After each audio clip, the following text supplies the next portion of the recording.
तो मित्रों, ब्रह्मचर्य के भी 3 भाग होते हैं। वो भाग कौन कौन से हैं? तो ब्रह्मचर्य का पहला भाग है ईश्वर की उपासना करना। इसमें मानसिक रोगों, काम, क्रोध, लोभ, मोह, राग, द्वेष आदि की समाप्ति होती है। ब्रह्मचर्य का पहला भाग है ये। ब्रह्मचर्य का दूसरा भाग है वेद शास्त्रों का अध्ययन करना। इसके लिए उत्तम परिवेश की निहायत आवश्यकता पड़ती है।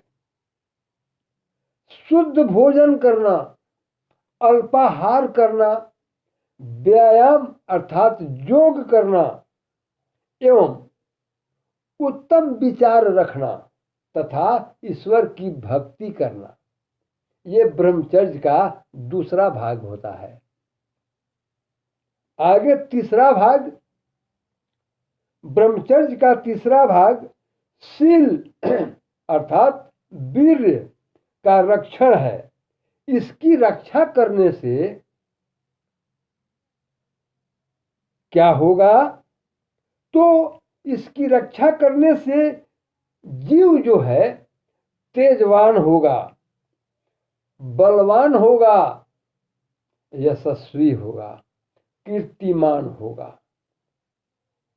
क्या ये सब लक्षण आज के लोगों में दिखाई पड़ता है? यदि नहीं तो क्यों? इसका दोषी कौन है? यही है अपना परिवार, यही है अपना माहौल, यही है अपना खान पान, आचार व्यवहार और विचार, जिसके कारण जीव इस संसार में कष्ट भोगता जाता है। तो संतों, उत्तम कार्यों को करने से जो सुख दुख प्राप्त होता है वही तप कहलाता है। उत्तम कार्य करने के लिए जो सुख दुख प्राप्त होगा, निष्कृष्ट काम करने की बात नहीं हो रही है। उचित काम करने के लिए या करते समय जो सुख दुख प्राप्त होता है उसे ही तप या तपस्या कहते हैं। आगे कहते हैं, मानव को जीवन के लक्ष्यों को सिद्ध करना ही तप है।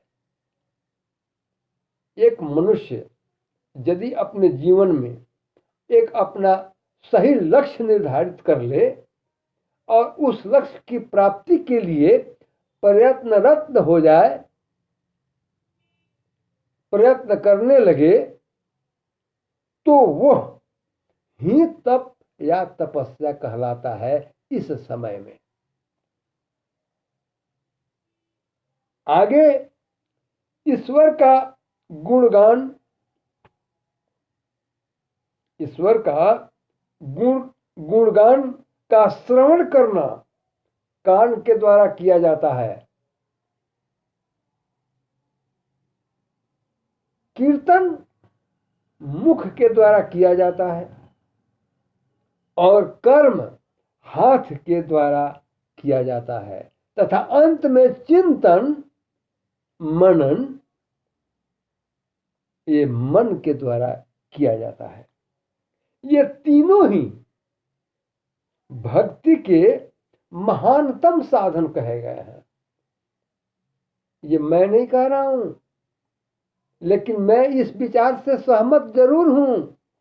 ये बातें रामचरितमानस को संधारित करते हुए, विस्तारित करते हुए अनेक मनीषियों ने, अनेक विद्वानों ने जो अपना मत रखा, उनके मतों के अनुसार मैं ये बातें आप सबको बतला रहा हूं। तो हमारा आपका यह कर्तव्य बनता है कि हम उचित मार्ग पर चलें, सन्मार्ग का अवलंबन करें और सदा सदाचारी बन करके रहें। आगे कहते हैं